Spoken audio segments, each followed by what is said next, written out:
Wanita hari ini. Wanita hari ini bijak mengatur, mengurus mata wataknya. Usahawati, ibu, istri, permaisuri. Wanita hari ini di zaman modern masih kekalkan adatnya. Dihormati, disayangi, disanjungi. Wanita hari ini. Selamat tengah hari, bertemu kembali di Wanita Hari Ini dan kami berharap anda di rumah sihat-sihat sahaja dan seperti biasa kami bertiga bersama anda hari ini sepanjang 1 jam ini dengan pengisian yang cukup menarik, jadi terus setia bersama kami sepanjang 1 jam ini. Dan nampaknya hari ini permulaan hari pertama kita berada di fasa keempat PKP. Kami harapkan agar anda terus kekal di rumah, patuh segala peraturan yang sudah pun ditetapkan sebab kita sama-sama nak menangani dan juga memutuskan rantaian COVID-19 ini. Kalau dalam keadaan Ramadan ni, duduk di rumah dan jangan lupa untuk menjaga etika-etika keselamatan juga kesihatan diri. Termasuk juga yang frontliner tu, yang menghantar makanan, doktor dan sebagainya. Kita sama-sama untuk menghindarkan COVID-19 ini. Betul Fatin. Yang penting kita jaga kebersihan kita, kita amalkan penjarakan sosial dan sama-samalah kita boleh menangani wabak COVID-19 ni bersama dengan semua barisan hadapan dan semua orang yang tengah orang kata bertungkus lumus dalam menangani wabak COVID-19 ini. Okay. Perkara yang kami ingatkan ini sebenarnya perkara biasa. Ini adalah satu new normal ataupun norma baharu yang sebenarnya akan menjadi satu perkara kebiasaan dalam hidup kita buat masa ini. Jadi orang kata janganlah rasa macam bosan pula dengar kita mengingatkan supaya perkara ini akan sentiasa menjadi pegangan new normal baharu kita. Mungkin seperti yang Rina katalah, bosan pula ada yang alah kami dah tahulah, tak payah nak cakap banyak kali. Tapi walaupun dah tahu ada yang masih tak nak mengikut perintah.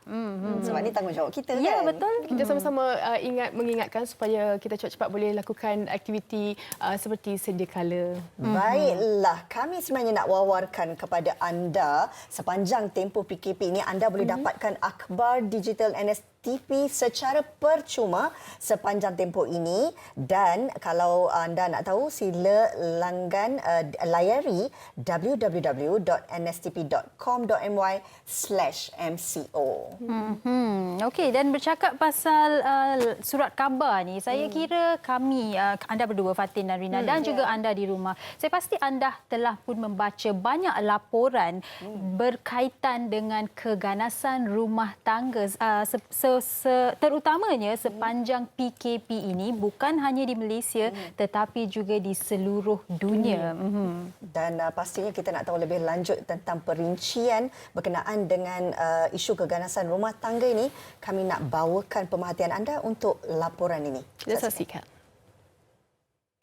Kita juga mendengar ada aduan mengenai masalah di dalam rumah tangga dan sebagainya, dan ada juga kebimbangan mengenai kes-kes penderaan dan sebagainya dalam sewaktu COVID-19 ataupun sewaktu PKP ini. Duduk di rumah, meluangkan masa bersama keluarga sepanjang tempoh PKP merupakan aktiviti yang dapat memupuk kasih sayang dan hubungan kekeluargaan. Namun tidak semua individu dapat merasai nikmat kebahagiaan tersebut. Ini berikutan rumah menjadi salah satu lokasi keganasan seperti penderaan, jenayah seksual dan keganasan rumah tangga bagi sesetengah individu. Bermula 18 Mac lalu, sebanyak 353 kes keganasan rumah tangga dilaporkan kepada Polis Diraja Malaysia (PDRM) dan jumlah tersebut direkodkan dalam tempoh 29 hari PKP dilaksanakan. Meskipun talian kecemasan dan talian sokongan emosi sentiasa beroperasi, namun menurut sebuah organisasi bukan kerajaan, Pertubuhan Pertolongan Wanita atau WAO menyatakan panggilan serta mesej WhatsApp ke talian bantuan mereka berkurang kepada 73% dalam seminggu sepanjang PKP. Pengurangan ini bukan bererti kes makin berkurang, namun dikuatiri mangsa tidak dapat membuat panggilan disebabkan situasi di mana mereka sentiasa dikawal oleh pendera selama tempoh ini. Kes keganasan rumah tangga adalah berpunca daripada pelbagai isu perbalahan antara pasangan. Ini termasuk faktor kewangan, selisih faham, pasangan penagih dadah dan sifat panas baran. Hal yang membimbangkan ialah apabila mangsa tidak dapat lari daripada situasi tersebut kerana pendera sentiasa bersama mangsa. Pelaksanaan PKP membataskan pergerakan mangsa untuk ke tempat lain bagi meminta pertolongan. Tempoh PKP yang seharusnya digunakan untuk merapatkan hubungan dan memberi sentuhan kasih sayang bertukar menjadi satu tempoh ancaman bagi sesetengah individu. Itu tadi antara sedikit yang sempat kami rangkumkan mengenai antara keganasan yang berlaku dalam rumah tangga ni, Sugi. Lebih daripada 300 kes telah dilaporkan dan ini bermaksud kita harus mengambil isu ini sebagai satu isu yang amat membimbangkan, bukan sahaja sewaktu PKP ini tetapi supaya kita boleh membantu dalam membaiki situasi ini selepas PKP juga. Keganasan rumah tangga dari segi fizikal, emosi, psikologi, banyak yang boleh kita bincangkan, Fatin, ya. Dan sebagai permulaan ataupun pembuka kepada topik kita pada hari ini, Rina akan bersama dengan seorang rakan artis kita iaitu Anita Baharom. Jadi silakan, Rina. Baik, terima kasih Sugita dan juga rakan setugas kita Fatin. Walaupun hanya bersebelahan, tapi ada sesuatu yang kami nak bawakan. Ini mungkin kita nak dapatkan pandangan seorang isteri yang dah lama duduk rumah. Pastinya kalau kita lihat seringkali pergi bekerja ke dan balik rumah, suami isteri ini kita tak boleh nak elakkan dari segi perselisihan faham dan juga pergaduhan dalam rumah tangga. Bayangkan dalam tempoh lebih 40 hari suami isteri tinggal bersama tanpa keluar rumah, pasti ada banyak persengketaan berlaku dalam rumah tangga. Kita nak bersama dengan Anita Baharom kalau sudah pun berada di talian ketika ini untuk sama-sama kita hubungi. Assalamualaikum Anita. Waalaikumsalam, Hai Rina. Apa khabar? Sihat Alhamdulillah. Selamat berpuasa. Selamat berpuasa ya. Tak masak lagi kan? Belum masak lagi kan? Belum. Alhamdulillah. Okey, Anita, mengenai topik hari ini kan, kita nak menyentuh tentang keganasan rumah tangga. Tapi fokusnya hari ini kita nak melihat bagaimana sebenarnya Anita sendiri daripada pandangan sudut Anita kan, setiap daripada pasangan ni takkan lari daripada berselisih faham, bertelingkah, bertikam lidah. Nak pula dalam tempoh yang panjang duduk rumah ini, pasti akan ada 1-2 hari kita bermasa muka dengan pasangan. Pengalaman Anita sendiri bagaimana? Okey, bismillahirrahmanirrahim. Pada mula-mula tempoh awal PKP ni, mula-mula memanglah rasa macam bestnya, bahagianya, nikmatnya dapat bersama-sama dengan satu family kan.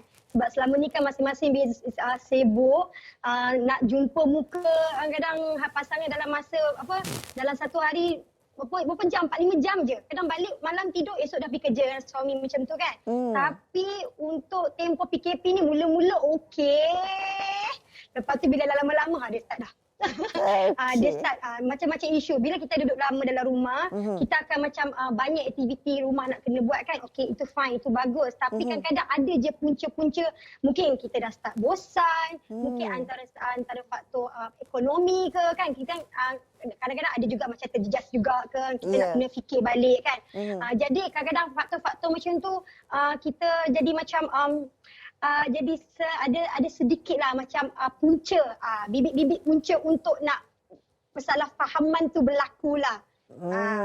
Tapi kan Anita, ada juga dalam kalangan pasangan suami isteri ini, terutamanya isteri lah kan, dalam tempoh ini diharapkan agar rumah tangga itu menempuh kebahagiaan. Tapi kerana semua dah duduk dalam rumah, tambah pula ada yang tidak membantu, menambahkan stres, menambahkan tekanan dengan anak-anaknya lagi, kerenahan anak-anak, gelagat suaminya lagi yang mungkin kadang-kadang ada yang tidak membantu. Tekanan-tekanan ini membuatkan kadang-kadang isteri tak boleh nak kawal perasaan, mencetuskan perbalahan.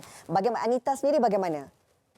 Ya, untuk pengalaman sendiri di masa selepas PKP ketiga, saya sendiri dah start rasa macam dah terpendam perasaan juga tau. Dia rasa macam bila dah penat, Bila dah penat, saya macam rasa macam terbuku dalam hati. Yang mana kita datang sendiri tak larat nak buat kerja. Kita dah macam mogok tau. Saya rasa macam itu bahagian saya lah ya. Lepas tu kita rasa macam penat sangat dan saya memang start mogok, saya tak nak buat kerja. Itu keganasan rumah tangga ke? Belum lagi kot. Lepas tu husband alhamdulillah lah dia faham benda tu. Sebab kalau saya diam memang saya lah kena buat semua. Okey, dia bantu jugalah. Kalau kita cakap. Kalau kita tak cakap dia tak bantu tapi kita terpendam. Jadi bila saya mogok, kadang-kadang saya salah satu tengok berita hari tu TV3, dia ada tunjuk tentang persiapan Ramadan atau ini yang agak menyedihkan. Masa tu saya buat memang saya keluarkan tu saya menangis. Menangis sangat-sangat dan suami faham. Maksudnya dia tahu alhamdulillah saya orang kata perselisihan faham tu mestilah berlaku, especially bukanlah secara keganasan, maksudnya secara sudut fizikal ke apa tak ada. Mungkin secara orang kata secara lisan, secara mental, mungkin untuk bahagian saya dalam PKP ni banyak secara fizikal dan mental. Penat itu. Nasib baik suami memahami dan dia pun cover balik, dia yang masak, dia buat semua, saya rehat. So kita kena ada persefahaman. Nasib baik orang kata pun panas barat adalah salah satu punca. Kadang saya ni pun garang juga. Kadang jadi kita adalah macam kalau saya tengah panas, dia akan kudang. Kalau dia tengah panas, saya kudangkan balik. So kita kena cara macam tu dia akan menstabilkan baliklah keadaan inilah. Tak boleh dua-dua naik marah ya. Kalau dua-dua marah, kesian anak-anak. Itulah.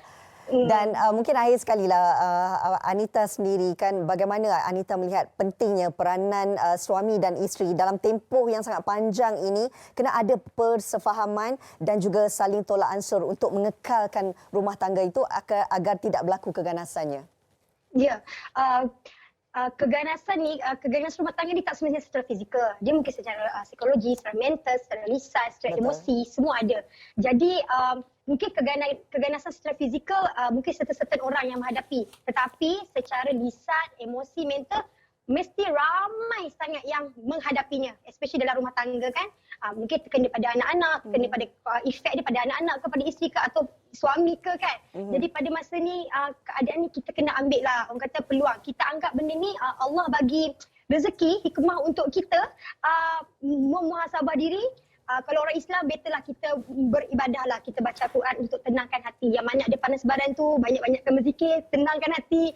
Orang kata apa, baca Quran sama-sama bulan puasa ni untuk menenangkan hati balik. Sebab confirm, memang hasutan syaitan memang banyak, memang kita akan jadi panas. So kita kena ambil langkah-langkah yang orang kata apa, kalau kita panas, kita ambil tenangkan hati. Kita jangan fikir negatif. Kita positifkan keluarga kita. Nak tak nak muka ni juga kita hadap kan.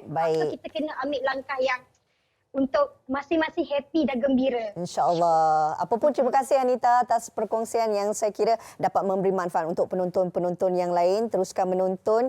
Selamat orang kata memasak kejap lagi untuk Juadah berbuka. Jaga diri ya. Terima kasih. Assalamualaikum. Assalamualaikum. Assalamualaikum. Itu dia tadi pandangan daripada seorang isteri, Anita Baharom. Kadang-kadang memang tak boleh dinafikan dalam situasi ini akan ada masa-masa yang isteri dah tak mampu nak tahan. Dari segi penatnya, tekanannya, inilah waktu untuk suami membantu meredakan tekanan isteri dan mengembalikan kerukunan rumah tangga. Banyak lagi kami nak bawakan untuk topik keganasan rumah tangga ini. Sentuhan mesra keliru jiwa, semuanya seketika nanti. Wanita hari ini.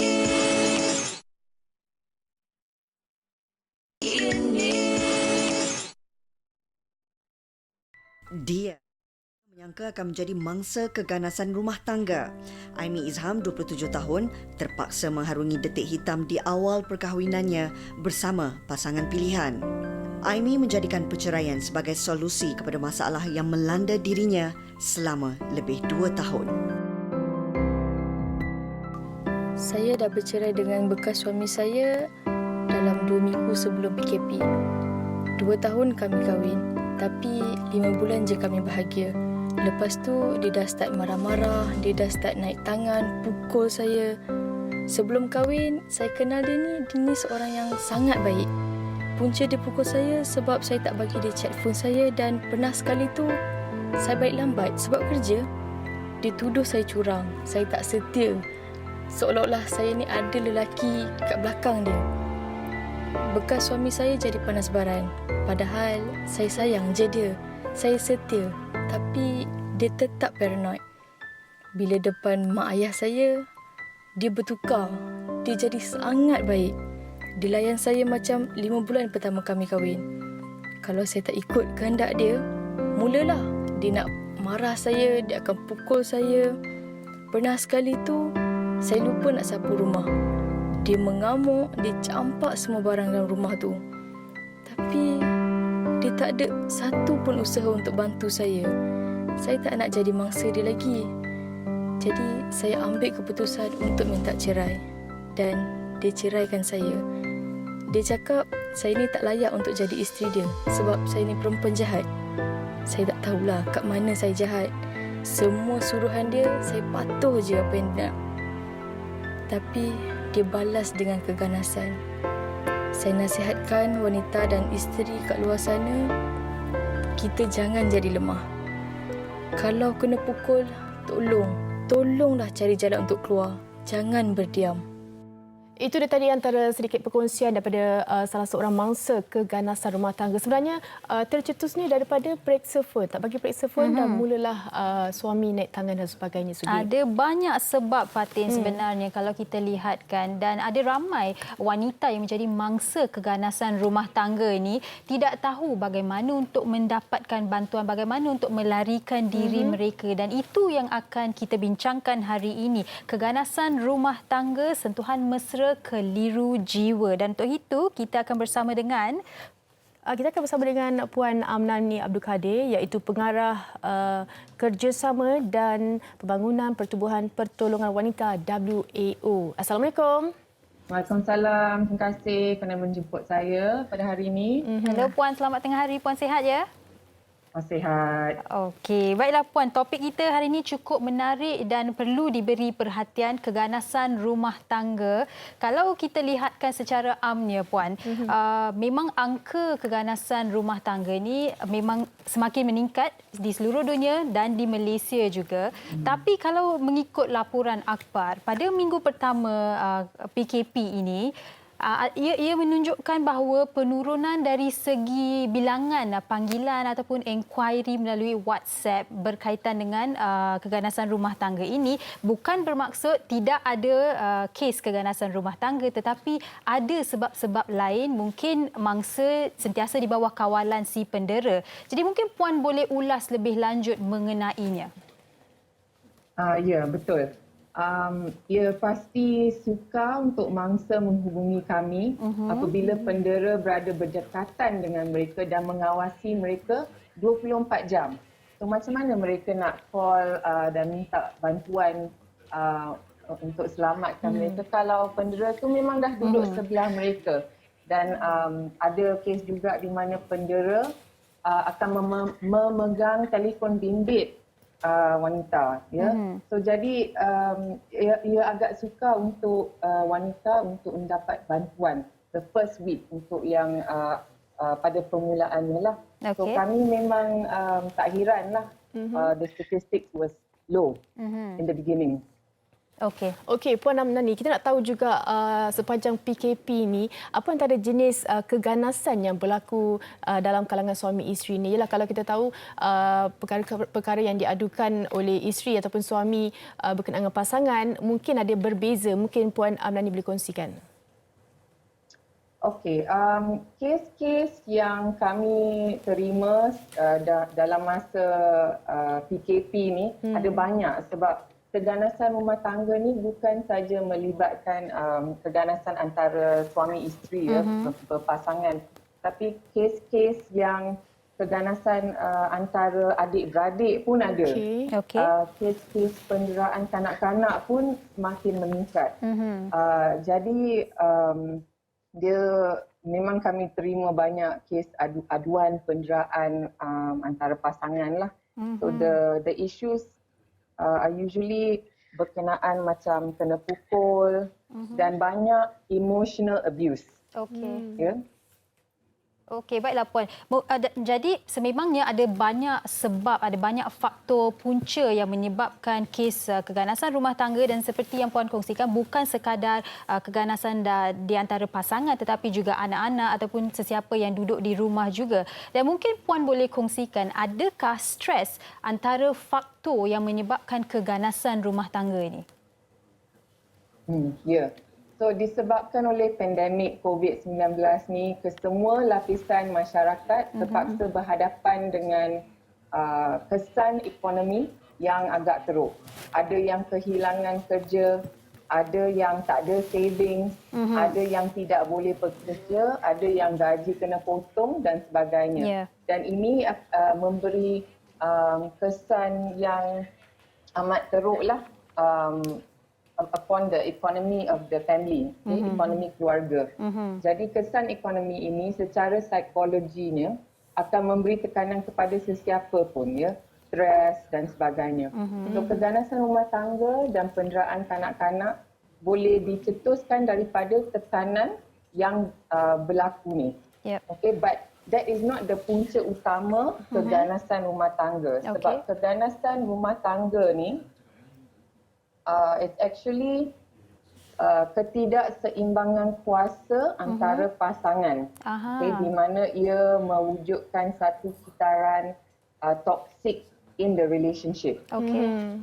Baik Puan Nani, pastinya bagi mangsa keganasan itu sendiri, satu cabaran untuk mereka dalam mereka berdepan dengan si pendera dan sebagainya di rumah dalam tempoh PKP ini. Jadi untuk WAO sendiri, apa antara pendekatan ataupun jenis bantuan yang dihulurkan? Okay. WAO memang telah lanjutkan our hotline kami kepada 24 jam sehari. Okay, so kami juga telah menugaskan satu pasukan penasihat krisis untuk menangani peningkatan panggilan dan pertanyaan keganasan rumah tangga. So selepas kami melanjutkan hotline kepada 24 jam, sekarang ni buat masa ni kami dah terima lebih daripada 20 kes per day sehari, ya. Wow.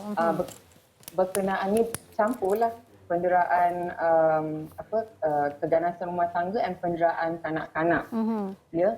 So antara perkhidmatan yang WO sediakan secara percuma, ya, adalah seperti rumah perlindungan. Okey. Kaunseling dan khidmat nasihat perundangan, kerja-kerja sosial dan sokongan krisis, bantuan perubatan, program pemerkasaan, and of course our talian hotline WAO, antina perkhidmatan WhatsApp dan SMS.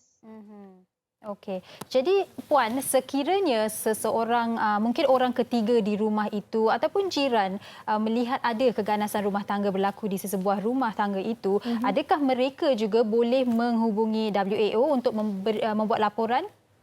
Yes.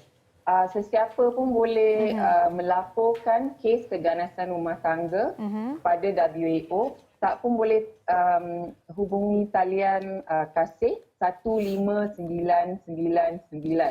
Ya. So kita jaga kita lah. We need to take care of the community. Dan kalau sesiapa yang dengar ada kes dera di rumah sebelah, di rumah jiran, ya, harap-harap bolehlah diorang telefon WAO di 7956 3488 dan kami akan membantu dari segi memberi nasihatlah macam mana nak buat laporan kepada pihak berkuasa dan sebagainya. Okey. Baik. Terima kasih kita nak ucapkan kepada Puan Amnani atas segala perkongsian. Saya rasa inilah masa yang sesuai untuk kita ambil tahu mengenai jiran-jiran dan mereka di sekeliling kita. Terima kasih sekali lagi Puan Amnani. Puan Amnani, jaga diri. Thank you. Terima kasih. Terima kasih.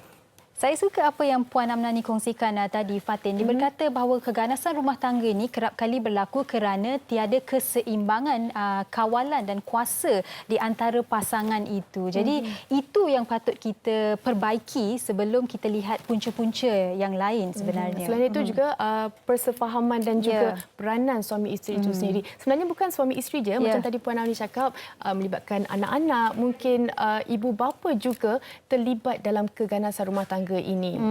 Jadi selepas ini Rina akan bersama dengan seorang mangsa keganasan rumah tangga yang sudi berkongsi cerita ataupun pengalaman beliau sendiri bersama dengan kita. Jadi silakan Rina. Terima kasih Sugi dan juga Fatin. Kami nak bawakan pemerhatian anda sekarang ini. Kita dah dengarkan penjelasan daripada Puan Amnani tadi. Apa antara punca dan juga bagaimana pihak WAO sendiri boleh membantu jika anda adalah mangsanya ketika ini. Dan kami sebenarnya berjaya untuk mendapatkan mangsa sebenar seorang wanita ini yang sudah pun bercerai dengan pasangannya menjadi mangsa keganasan bekas suami. Namun atas faktor-faktor keselamatan suaranya terpaksa kami ubah sedikit. Ini dia bersama kita di talian Puan Sheila Ahmad. Assalamualaikum. Waalaikumsalam. Apa khabar Puan Sheila? Alhamdulillah sihat. Baik Puan Sheila, kalau diikutkan perbincangan bersama dengan tetamu kita sebentar tadi, ada banyak faktor yang memungkinkan berlakunya keganasan dalam sesebuah rumah tangga itu sendiri. Berbalik kepada kisah Puan Sheila sendiri, minta maaf kalau boleh kita imbas kembali bagaimana sebenarnya boleh berlaku keganasan dalam keluarga ataupun rumah tangga Puan Sheila sendiri. Adakah faktornya disebabkan oleh pendapatan ataupun kewangan ataupun ada faktor-faktor lain? Silakan. Okey, saya bertemu dengan bekas suami masa bekerja bersama. Kami tak pernah tengok pun seperti nampak adik dan suami. Nampak cantik lah. Dan kemudian tiba-tiba setelah itu dia selesai kahwin. Dan dia kata kat saya, saya pula tak boleh langsung latar belakang dia sebab nampak dia dan keluarganya macam normal. Dah cukup keluarga semua dan kami pun kahwin. Pada akhirnya kami bisik hubungan jarak jauh. Lepas setahun kahwin dan ada anak pulang, baru kami tinggal di rumah. Bila tinggal di rumah tu, baru nampak pula dia mulakan duit dan dia berapa naik termasuk hubungan duit dengan bekas isteri dia sendiri. Kemudian ada juga seorang perempuan yang datang melakukan ini masih isteri. Maksudnya dia isteri nombor 2 bekas suami saya. Masa mula-mula tu bekas suami tak datang dan yang marah-marah saya diterima bekas suami. Puan Sheila minta maaf, kita ada masalah teknikal sedikit. Kita akan hubungi semula Puan Sheila untuk dengarkan lebih lanjut kisah Puan Sheila. Sekejap lagi kita hubungi semula ya. Baik, kami akan menghubungi semula Puan Sheila Ahmad untuk mendengarkan kembali kisah Puan Sheila ini. Tapi kita nak berehat seketika, kembali lagi seketika lagi. Wanita hari ini.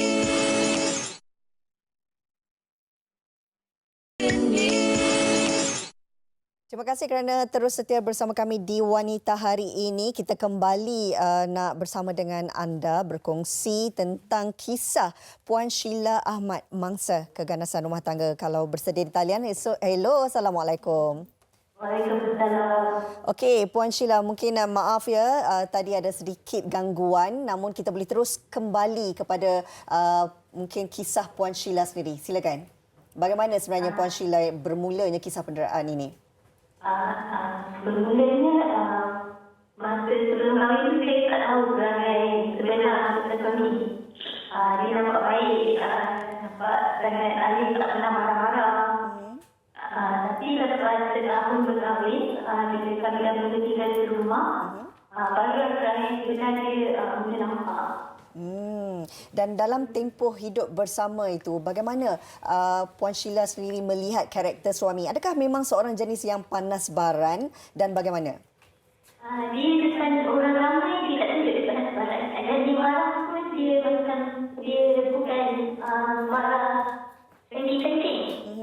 Dia cuma, dia akan diri. Lepas tu dia tengok kita yang pandangnya macam nak bunuh orang macam tu. Okey, kami juga difahamkan Puan Sheila mempunyai 3 orang cahaya mata ya? Okey, baik. Bagaimana agaknya mungkin boleh kongsikan dari segi kesan terhadap anak-anak apabila melihat ayahnya memperlakukan sedemikian kepada ibu, kepada Puan Sheila sendiri? Masa kali pertama, masa kali pertama saya dipukul dengan bekas suami itu, bekas suami pukul depan anak-anak lah. Jadi anak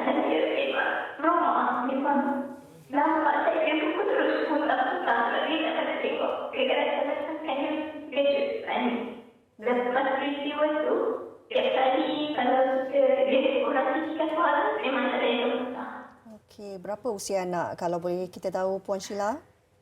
Sekarang tu, Sewaktu kejadian. waktu kejadian saya itu baru 3 tahun. Dan adakah sepanjang Puan Sheila melalui fasa penderaan ini, Puan Sheila pernah mendapatkan bantuan untuk membantu Puan Sheila sendiri? Sepanjang saya memang tak tahu kadang-kadang sebab saya sudah fikir orang tak boleh masalah. Dalam rumah tangga, saya kata sendiri, orang maksudnya aku. Tapi bagaimana agaknya Puan Sheila berjaya untuk lepaskan diri daripada melalui fasa ini? Sebenarnya sebab dia orang cakap saya pun macam cuba bertambah. Tapi saya pun kena ikat untuk mereka ini bila saya cakap anak saya pun kena ikat sebab saya kamu seperti. Jadi, teruskan. Betul masa saya ikat gambar betul-betul gambar anak berdasarkan tadi kenapa biasa orang takut. Puan Sheila, sekarang ni kita difahamkan Puan Sheila sudah pun bercerai. Namun mungkin kita nak tahu juga dari segi hak penjagaan anak-anak ketika ini bagaimana? Hak penjagaan anak sebenarnya kepada saya, tapi berkaitan dengan anak, 3 tahun ketiga, saya juga anak. Dan bagaimana sebenarnya Puan Sheila menghadapi situasi ini dalam keadaan begini? Ada cuba untuk mencari dan mendapatkan semula hak penjagaan? Saya memang tak tahu tidak mana saya buat jumpa kuali, saya juga berarti teman-teman saya Jepang, dan juga berarti NGO, berarti tak ada soalan, tak ada saya. Puan Sheila, kisah Puan Sheila ini memangnya boleh dijadikan pengajaran dan juga iktibar kepada wanita-wanita di luar sana yang mungkin dalam fasa ini juga mereka menjadi mangsa tetapi tidak berani untuk bersuara dan mendapatkan bantuan. Apa mungkin nasihat yang Puan Sheila boleh kongsikan kepada mereka?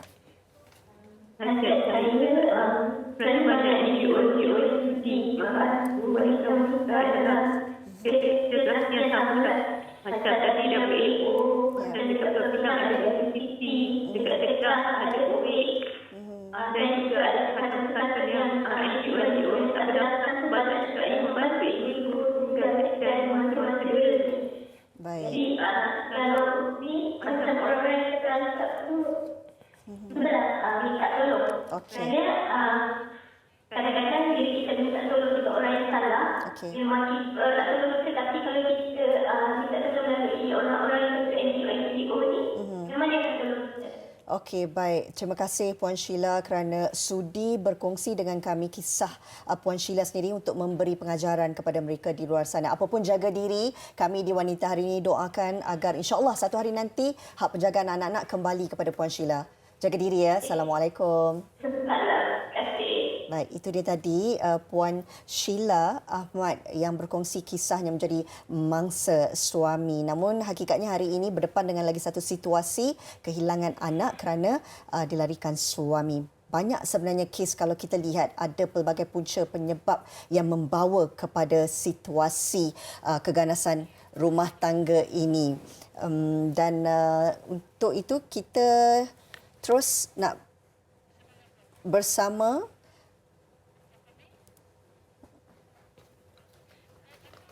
kita akan bersama dengan Prof. Amir. Prof. Amir. Ya. Hello, Assalamualaikum. Assalamualaikum. Prof. Baik, Prof. Berkenaan dengan topik hari ini mengenai keganasan rumah tangga. Mungkin Prof boleh kongsikan dengan penonton Wanita Hari ini bagaimana agaknya persepsi secara menyeluruh berkenaan dengan keganasan rumah tangga, penglibatan dan juga faktor sendiri. Maaf, saya ada dengar dua, apa dipanggil, ada sedikit masalah dari segi pendengaran. Ya? Dengar ke sekarang, apa Prof? Apa soalan yang kali tadi? Okey, ya, better. Dengar ya? Okey, Ya. okey, Prof. Topik hari ini iaitu keganasan rumah tangga. Kita nak tahu juga daripada perspektif Prof sendiri berkenaan dengan faktor dan juga bagaimana Prof melihat situasi keganasan rumah tangga pada masa kini. So seperti yang telah Puan Amnani menceritakan tadi, bahawa memang kita tahu bahawa semasa zaman PKP ini di seluruh dunia memang akan kelihatan peningkatan dari segi isu kekerasan rumah tangga disebabkan oleh kebanyakan negara yang mengalami isu PKP dan juga lockdown ini. Kedua-duanya suami dan isteri dan juga keluarga berada bersama-sama dekat dalam satu situasi yang berpanjangan. Maka seperti yang telah dibincangkan juga dan kita pun dah bincangkan dalam Wanita Hari ini sebelum ni, bahawa akan ada peningkatan stres secara baseline untuk semua keluarga. So apabila ada situasi di mana ada sedikit pencetus ataupun punca, maka apa-apa isu yang berlaku di rumah tangga itu mungkin akan lebih marah dan akan lebih naik. Dan isu ini bukan saja berlaku pada isteri saja, tapi mungkin juga kepada suami dan juga kepada anak-anak. Maka itu sebab dikatakan kekerasan rumah tangga, bahawa keseluruhan ketiga-tiga ataupun mungkin saudara-saudara lain pun mungkin juga boleh terlibat dalam isu tersebut. Prof, mungkin Prof juga boleh kongsikan kalau kita dengarkan pengalaman yang ditempuh oleh Puan Sheila sendiri, pastinya ia melihat kesan bukan sahaja kepada isteri tetapi juga kesan itu terpalit kepada anak-anak. Bagaimana sebenarnya melihat impak keganasan rumah tangga ini, kesannya terhadap keluarga itu sendiri, Prof? Betul. So impact dia bukan sahaja kepada mangsa dari segi mangsa yang direct, isteri itu, tetapi juga kalau dalam konteks suami dan isteri, kalau dia ada anaknya, anak juga menjadi satu mangsa daripada segi keganasan rumah tangga tersebut, dan juga akan ada masalah-masalah seperti perkembangan dan juga sebagainya. Kadang-kadang juga kita tahu bahawa kanak-kanak kadang-kadang dia mengalami masalah dari segi mungkin susah nak tidur dan akan ada simptom-simptom lain yang terjadi disebabkan oleh impak daripada isu melihat ataupun berada dalam keadaan rumah tangga yang toksik. Prof, melihat kepada situasi ketika ini, ramai juga antara mangsa-mangsa keganasan rumah tangga ini, kadang-kadang mereka takut untuk melaporkan kepada pihak yang berkaitan. Mungkin mereka risau mengaibkan pasangan ataupun memberi kesan kepada anak-anak pada masa depan. Bagaimana agaknya Prof boleh nasihat ataupun kongsikan bagi mereka untuk terus kuat dalam menempuh keganasan walaupun sukar, namun mereka mempunyai kekuatan dalam berdepan dengan situasi itu? Ya, so biasanya isu kenapa dipanggilnya mangsa sukar untuk datang ke depan adalah disebabkan oleh berbagai-bagai isu. Contohnya satu daripada ini adalah segi isolation. Biasanya bila ada isu di mana keganasan rumah tangga ini, maka individu itu akan terasing daripada keluarga yang lama. Ada juga ada isu dari segi malu dengan keluarga yang lanjut yang menyebabkan individu itu tak datang ke depan. Ketiga juga ada segi isu finance, di mana kebanyakan kali bahawa mangsa tiada kemampuan untuk menjaga duitnya kerana dia telah dipegang oleh suami dalam konteks suami dan isteri contohnya. So inilah antara faktor kenapa kadang-kadang walaupun si isteri mahu ke depan, dia sukar untuk datang ke depan untuk mendapatkan bantuan. Yang satu lagi isu adalah juga dari segi tempat untuk mengadu. Seperti kita tengah tadi Puan Amnani ceritakan bahawa sekarang kita ada talian kasih dan juga talian WAO, pihak Kementerian Kesihatan juga ada talian untuk membantu psikososial, tetapi ramai yang masih tidak tahu bahawa ada sistem-sistem dan juga bantuan untuk mereka. Saya tertarik bila Prof menyentuh tentang pengasingan sosial ini juga yang menjadi salah satu sebab kenapa sukar untuk mangsa membuat ataupun mendapatkan bantuan. Dan kalau dilihat juga Prof dari segi persekitaran rumah itu sendiri yang tidak kondusif, di mana rumah yang kecil, yang tidak selesa, apatah lagi mempunyai pasangan yang baran, kadang-kadang situasi ini juga boleh mencetus kepada keganasan. Apa pandangan Prof? Betul. In fact, ini adalah satu isu yang kita tengah perhatikan dan insya-Allah dalam masa sehari dua ni akan keluar sedikit data-data daripada pihak saya dan juga pihak The Centre mengenai isu keadaan rumah yang menyebabkan kesihatan mental kita terjejas. So, maka dari segi konteks keganasan rumah tangga juga, kawasan rumah dan juga situasi tempat tinggal juga memainkan satu peranan. Di samping itu juga semasa kita berada dalam PKP ini memang kita terasing. Kalau kita tak jaga kita ataupun kita tak selalu mengatakan bahawa penjarakan sosial itu bukan isu penjarakan emosi, maka kita mungkin akan isolated. Apatah lagi mereka yang memang ada masalah rumah tangga yang telah pun daripada awalnya dikeluarkan ataupun diasingkan daripada keluarga masing-masing disebabkan oleh isu-isu tertentu dalam keluarga itu, maka lebih bahaya keadaan mereka pada ketika ini.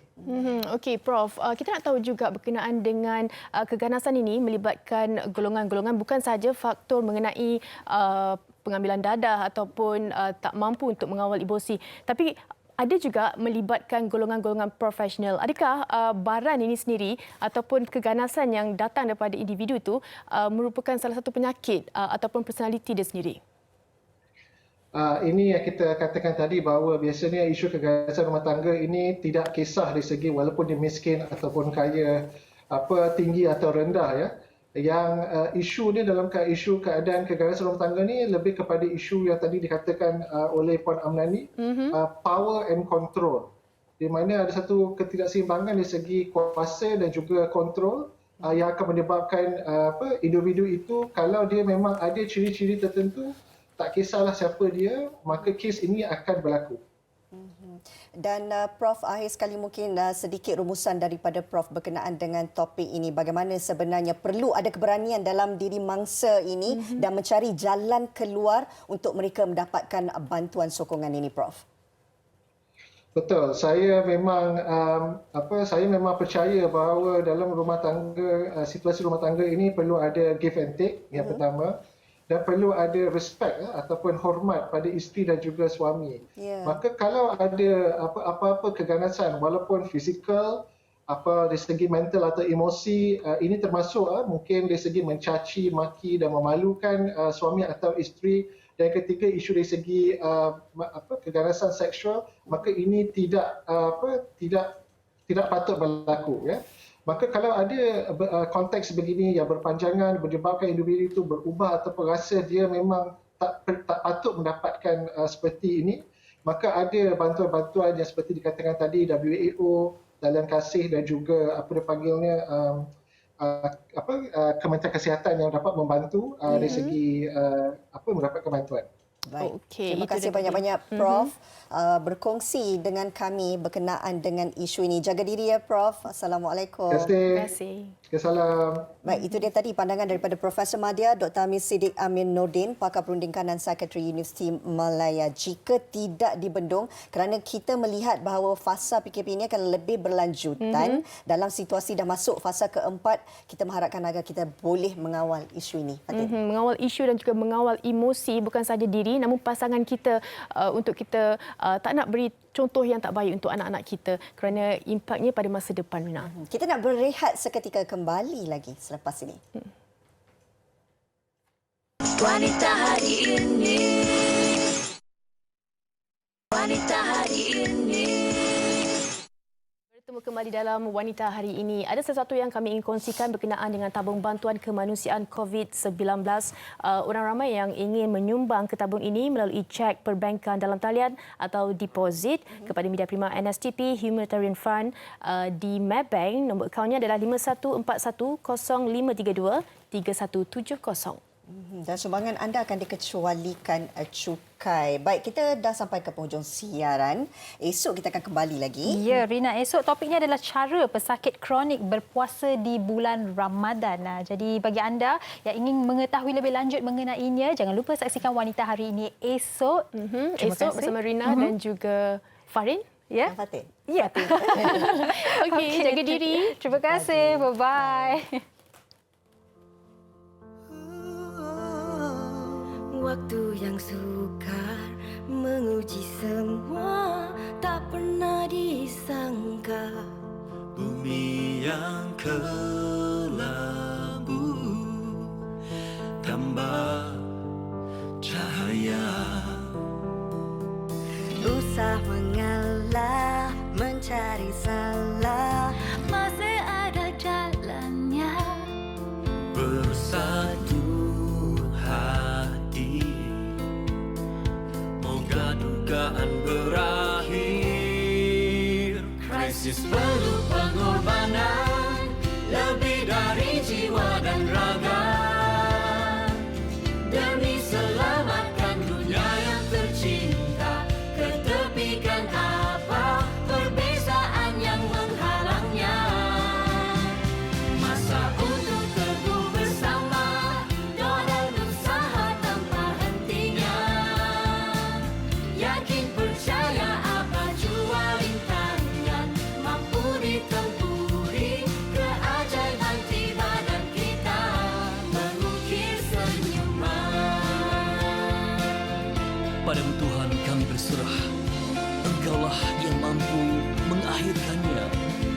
tiada daya melainkan rahmat-Mu yang akan mengangkat segala ujian ini, membebaskan sengsara.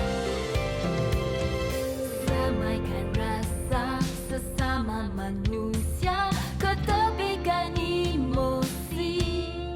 Bawalah semangat yang menyeluruh semua fakat. Krisis perlu pengorbanan lebih dari jiwa dan raga, demi selamatkan dunia yang tercinta. Ketepikan apa perbezaan yang menghalangnya. Masa untuk teguh bersama, doa dan usaha tanpa hentinya. Yakin percaya apa jua rintangan mampu ditempuhi. Keajaiban tiba dan kita mengukir senyuman. Senyuman terindah, senyuman terindah, memancar bahagia.